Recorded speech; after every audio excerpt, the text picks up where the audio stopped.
जहां भी हम लोग जाते हैं हजारों की भीड़ आती है और जिस जगह से गुजरते हैं वहां पर लोग खड़े होकर कम से कम इज्जत से मिलते हैं। और लेकिन तृणमूल का प्रधान, तृणमूल का सभापति, मंत्री जहां से गुजरता है, गुजरने के बाद लोग कहते हैं चोर जाचे, चोर जाचे। ये होता है कि नहीं? तो यही फर्क है कि हम लोग आवाम की बात करते हैं, इंसाफ की बात करते हैं, हक की बात करते हैं, आपके लिए बोलते हैं, आपके लिए लड़ते हैं।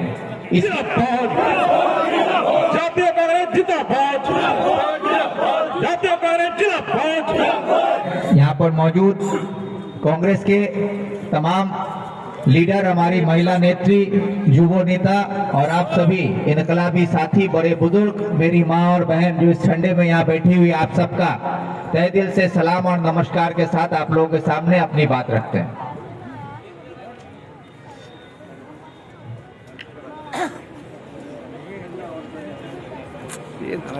आप लोगों को हम गौर से देख रहे हैं। आप लोग सोच रहे हैं कि मैंने भूल गया ना क्या बोल रहा, नहीं, भूले नहीं है। हम देख रहे हैं कि इस सर्द मौसम में भी जिस मोहब्बत और खुलूस के साथ, जिस जोशो खरोश के साथ आप लोग यहाँ पर डटे हुए हैं, ये इस बात को साबित करता है कि आप लोग आने वाले वक्त में देश की आजादी के लिए जिस तरह से हमारे बुजुर्गों ने लड़ाई क्या की थी, अब देश को बचाने के लिए आप लोग लड़ने के लिए तैयार हो चुके हैं। और ये लड़ाई की शुरुआत पांजीपाड़ा के शाम बागान से हो रही है।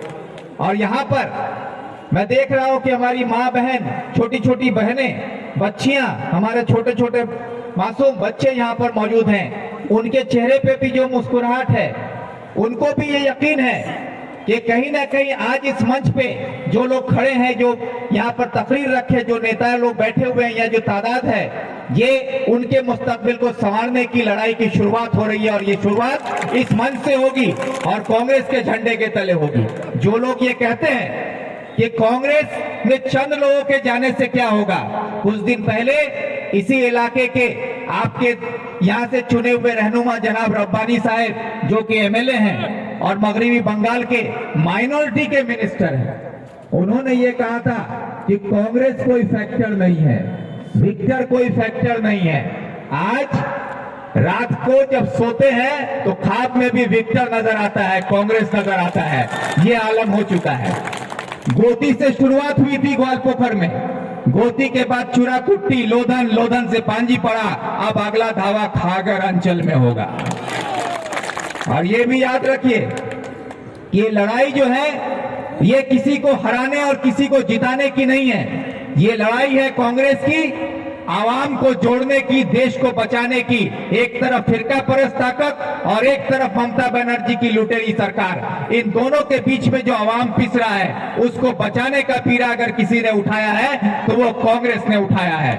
और कांग्रेस आप लोगों को ये यकीन दिलाती है कि आज मैं इस मंच पे क्यों खड़ा हूं। मोहित सेन गुप्ता जो आज हमारे जिला सभापति हैं, उनके साथ मंच साज कर मैं आपके सामने खड़ा हूं। कल तक हम लोग मुखालफत में खड़े होते थे, उस वक्त भी मैं हुकूमत के खिलाफ लड़ता था। आप लोगों के बीच में इसी मंच पे आकर, इसी आम बगान में आकर मैं उस वक्त भी ममता बनर्जी के खिलाफ था और बीजेपी के खिलाफ था, लेकिन मेरी पार्टी कोई और थी। लेकिन आज जो लोग ये सोचते हैं कि विक्टर को तृणमूल में चले जाना चाहिए था, बहुत लोगों ने मुझे सलाह दिया कि तृणमूल में चले जाइए, तृणमूल में जाने से ये मिलेगा, वो मिलेगा, यहाँ फायदा होगा, वहां फायदा होगा। अरे आज मैं उनसे कहता हूं कि ये आपकी नादानी और कम अकली थी, जो कि मैं देख सकता था वो आप नहीं देख सकते थे। कि आज आकर इस मंच पे देखो कि ये जो मोहब्बत मिल रही है, ये जो इज्जत मिल रही है, ये तृणमूल में कहीं नहीं मिलती है, ये कहीं नहीं मिलेगी तृणमूल में। आज मैं दावे के साथ कह सकता हूं कि आज हम लोग यहाँ पर जो मंच पे मौजूद हैं, हमारे पास कोई ओहदा नहीं है, हम कोई जनता का चुना हुआ प्रतिनिधि नहीं है।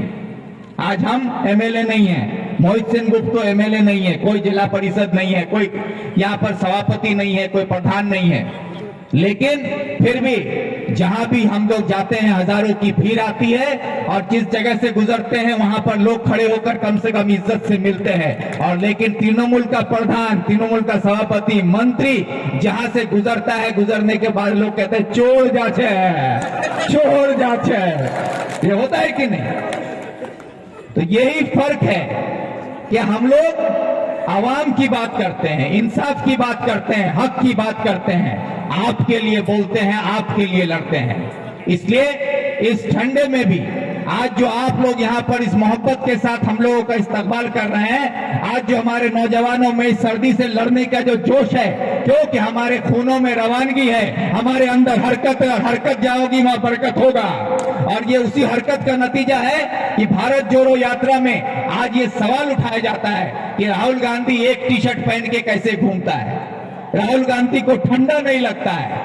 अरे राहुल गांधी भी हमारी तरह हार मास का बना हुआ एक इंसान है, उनको भी सर्दी लगती है, गर्मी लगती है, लेकिन देश में जिस तरह का लूट और अफरा तफरी का माहौल बना दिया गया है, देश के किसानों के, ये मासूम बच्चों के मुंह से निवाला छीन लिया जा रहा है जीएसटी के नाम पर, जिस तरह से लूट मचाई जा रही है, बेरोजगारी को बढ़ाया जा रहा है कि फाका कशी का आलम बढ़ता जा रहा है, हमारी मां बहनों की इज्जत आबरू लूटी जा रही है, ठंड में लोग मर रहे हैं, उनके बदन से कंबल खींच लिया जा रहा है।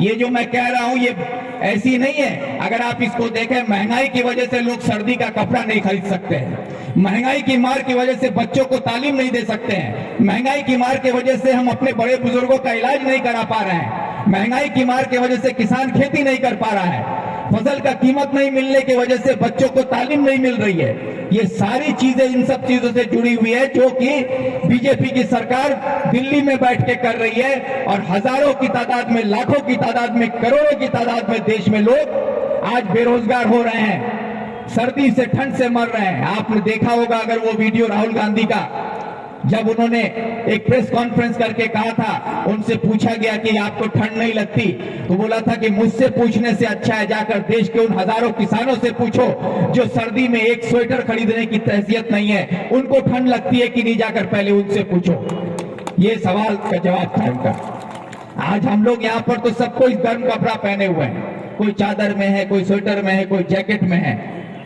लेकिन आज भी इसी पांजीपरा में आपको ऐसे बहुत सारे लोग मिल जाएंगे गांव-गांव में जिनके बदन पर आज भी शायद एक स्वेटर नहीं होगा, रात को सोने के लिए एक कंबल नहीं होगा, इस ठंड में ठिठुरते हुए रहते हैं। और उनके सामने हम लोग जो भी पहने हुए हैं, अल्लाह ताला का शुक्रिया अदा करते हुए कि हमारी तो ये हैसियत है, लेकिन उनके लिए आज एक स्वेटर, एक कंबल भी बहुत महंगा पड़ जाता है। ऐसे लोगों के लिए सोचने की जरूरत है कि अगर हम सब मिलकर इकट्ठा हों और जो चोरी कर कर हमारा कंबल, हमारा चादर, हमारा निवाला, हमारा शिक्षा, हमारी तालीम, हमारा सड़क, हमारा पानी, हमारा बिजली चोरी कर रहा है, उन चोरों के खिलाफ हमको इकट्ठा होना होगा। और उसके खिलाफ खड़ा होने के लिए यही कांग्रेस एक मंच है जो तमाम चोरों को एक कगार में खड़ा करके आवाम की बात कर सकता है। नहीं तो यहाँ पर अगर आपका मंत्री भी खड़ा होना तो वो आपकी बात नहीं करेगा, वो चोर की बात करेगा कि मेरा प्रधान साहब ये कर दिया, मेरा दीदी वो कर दिया, मेरा भाई ये कर दिया।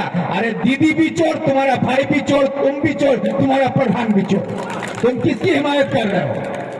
तो इसलिए आप लोगों से हम कहना चाहते हैं कि ये चोरों के खिलाफ जो लड़ाई है, ये भारत जोड़ो का जो ये नारा राहुल गांधी ने दिया है, ये भारत जोड़ो का मतलब क्या है? भारत के लोगों को जोड़ना है, हिंदू, मुस्लिम, सिख, ईसाई को जुड़ जाना होगा, गरीब किसान को जुड़ना होगा, मां बहन बेटियों को जुड़ना होगा, बेकार नौजवानों को जुड़ना होगा, बेरोजगार नौजवानों को जुड़ना होगा, बड़े बुजुर्गों को जुड़ना होगा, पढ़े लिखों को जुड़ना होगा, हर किसी तबके के लोगों को, कारोबारियों को जुड़ना होगा, हर किसी को जुड़कर एक मजबूत भारत बनाना होगा। ये उसकी शुरुआत है, उसी का नाम है भारत जोड़ो।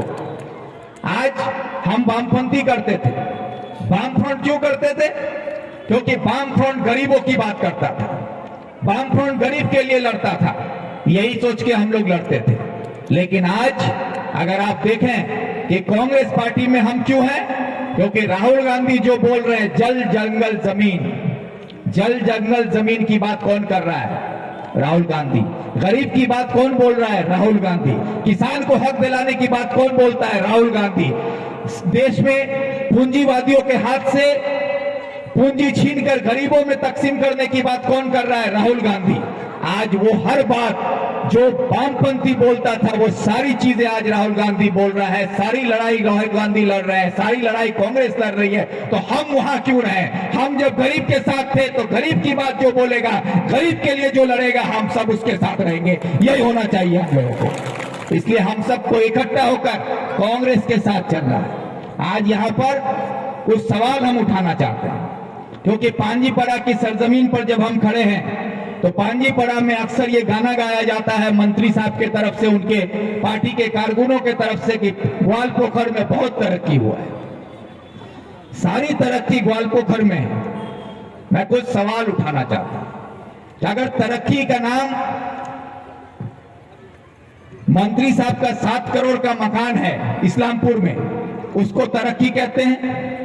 उनका भाई गुलाम रसूल 6 करोड़ का मकान लिया है किशनगंज में, उसको तरक्की कहते हैं?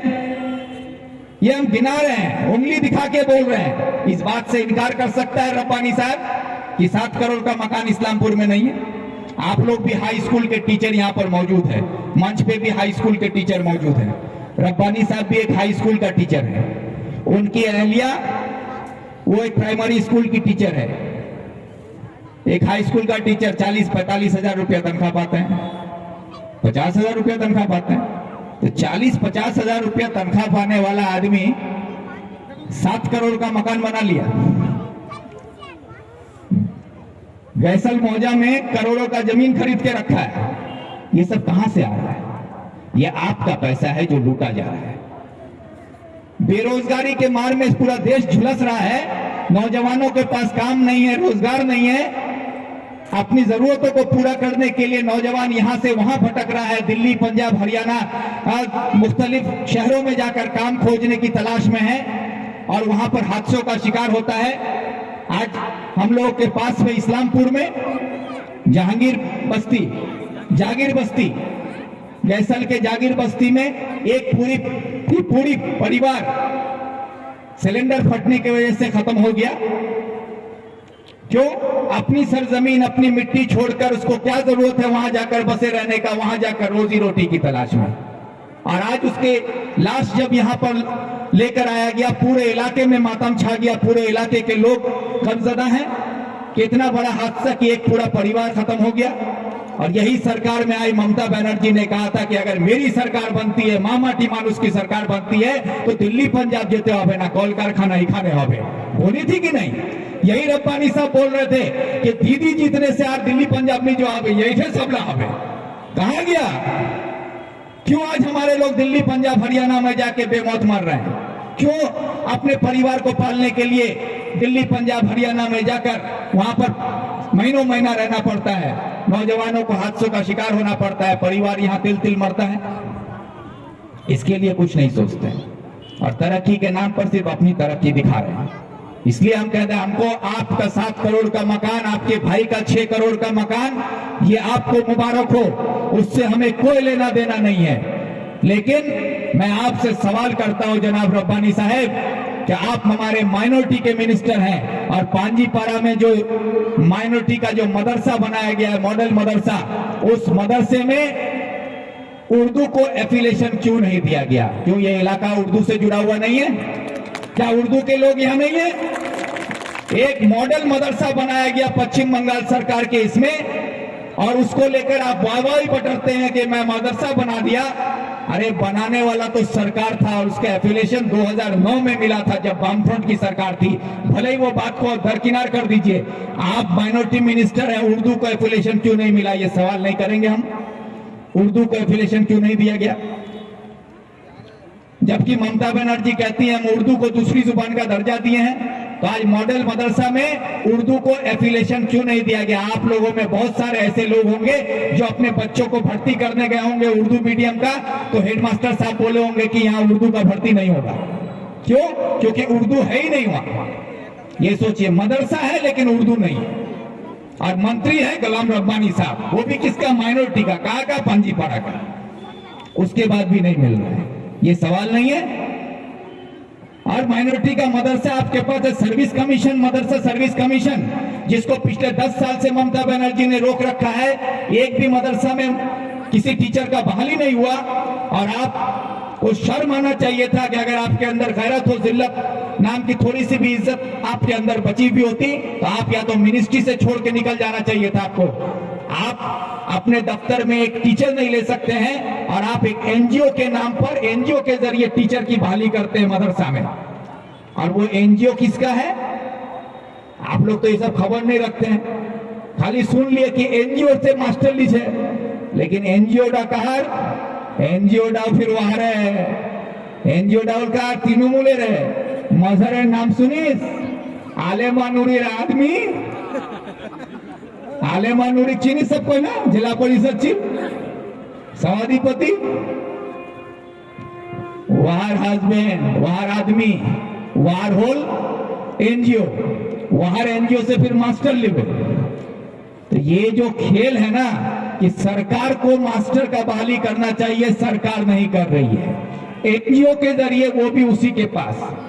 तो ये जो सारा चीज है, ये चीज को समझिए कि इधर से भी लूटो, उधर से भी लूटो, हर तरफ से लूटो, और बर्बाद कौन होगा? आप और हम। इसलिए ये सवाल आप लोगों के सामने हम करते हैं जनाब रब्बानी साहब से कि आप माइनॉरिटी मिनिस्टर हैं, माइनॉरिटी में एमएसडीपी एक प्रोजेक्ट है, स्कीम है, उसमें ये कहा गया है कि जहां पर भी 80% से ज्यादा या 80% माइनॉरिटी का इलाका होगा, वहां का बिजली, पानी, सड़क, प्राइमरी स्कूल, मिडिल स्कूल, बिजली, हर सुख सुविधा वहां पर आप कर सकते हैं अपना एमएसडीपी फंड के जरिए। ग्वालपोखर जो है वो 80% माइनॉरिटी पॉपुलेटेड इलाका है, 80% लोग यहाँ माइनॉरिटी के हैं। तो आपका एमएसडीपी से क्या एक भी गांव का बिजली, पानी, सड़क, प्राइमरी स्कूल, क्या बोलते हैं इसको, स्वास्थ्य केंद्र, ये सब बना है आपके यहाँ? नहीं बना है। क्या बना है? एक भी गांव है पूरे इलाके में? कहीं नहीं है। तो ये सब सवाल है। तो ये सवाल अगर आप लोग नहीं समझिएगा तो सिर्फ आएगा, माइक पकड़ेगा, बोलेगा दीदी माँ माटी मानो से काम करे दिले। क्या दिया दीदी? लक्ष्मी भंडार। दीदी क्या दिया? कन्याश्री, रूपोश्री, सोबरूज साथी, ये सब आप लोग को गिना देगा। तो ये सब है क्या? हम आप एक कहानी सुना के अपनी बात खत्म करेंगे। एक चकलिया में एक बहुत मशहूर चोर है, उसका नाम है कलवा चोर। कलवा चोर चकलिया में। तो चोर जो है उसको चोरी करने का आदत है, तो वो अपना आदत से मजबूर चकलिया बस स्टैंड में बस रुका, बस से पैसेंजर उतर रहा था, तो कलवा चोर गया, पैसेंजर का जेब से 5,000 रुपया चोरी कर लिया। चोरी करके बस स्टैंड का उल्टा तरफ चाय का दुकान में जाके बैठ के चाय और बिस्किट खाने लगा। अब जिसका पॉकेट से पैसा चोरी हुआ, वो जब समझा कि मेरा पैसा चोरी हो गया है, तो वो लगा रोने चिल्लाने कि मेरा सारा पैसा चोरी हो गया, मेरा पॉकेट में कुछ नहीं बचा, हम घर कैसे जाएंगे, बच्चा का सामान कैसे लेंगे, दवा कैसे लेंगे। उसको घेर के कुछ आदमी खड़ा हो गया कि क्या हुआ क्या हुआ क्या हुआ। तो वो अपना कहानी सुनाने लगा कि मेरा सारा पैसा चोरी हो गया, रोने लगा, चीखने लगा। तो उसका चीखना चिल्लाना जो है वो चोर भी बैठ के सुन रहा था, कलवा चोर भी देख रहा था। तो कलवा चोर फिर उठ के गया उसके पास, जाके बोला क्या हुआ? तो बोला कि मोर सब टाका चोरी हो गए, 5,000 चिल, 5,000 टाका चले गए, मोरली की कुछ नहीं है। तो वो कलवा चोर बोलता है कि कोई बात नहीं है, हम हैं, ये लो 500 रुपया। उसको दिया 500 रुपया। अब जिसका पैसा चोरी हुआ वो तो सोचा कि कलवा चोर बहुत बढ़िया लोग, कि आतला लोग के लिखी कानू कोई कुछ नहीं दिले, और यहाँ वो 500 टका दिले। तो उसको दुआ भी दिया और घर चला गया। तो ये जो लक्ष्मी भंडार है ना, ये ममता बनर्जी रब्बानी, ये वही कलवा चोर है। समझे? ये लोग आपका चारों तरफ से लूटता है, आपका चारों तरफ से पैसा लूट रहा है। आप ही का पैसा 5,000 रुपया लूटता है, फिर 500 रुपया देता है लक्ष्मी भंडार। इधर से लूटता है, उधर से देता है रूपोश्री, इधर से लूटा, उधर से दिया सबूत साथी।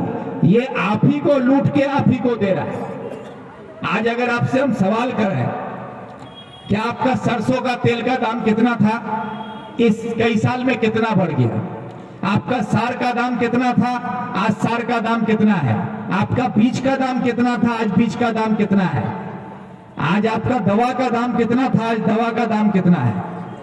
आप जो भी सामान खरीदे, कल अगर आप 500 रुपया लेके हाट में जाते थे तो आपका झोला भर जाता था, पैसा बच जाता था। आज 500 रुपया लेके जाइए, झोला आधा भी नहीं भरता, पैसा खत्म हो जाता है। तो ये चारों तरफ से आपको लूट रहा है, तो ये कलवा चोर से बच के रहिएगा। इसीलिए ये कलवा चोर से बच के रहिए। और आपसे हम यही कहेंगे कि 20 तारीख को, जैसा कि हमारे जिला सभापति साहब बोले कि 20 तारीख को भारत जोड़ो यात्रा के समर्थन में सागर से पहाड़ तक का जो यात्रा कलकत्ता होते हुए मालदा तक पहुंच चुका है, और मालदा से 18 तारीख उत्तर दिनाजपुर जिला में घुस जाएगा।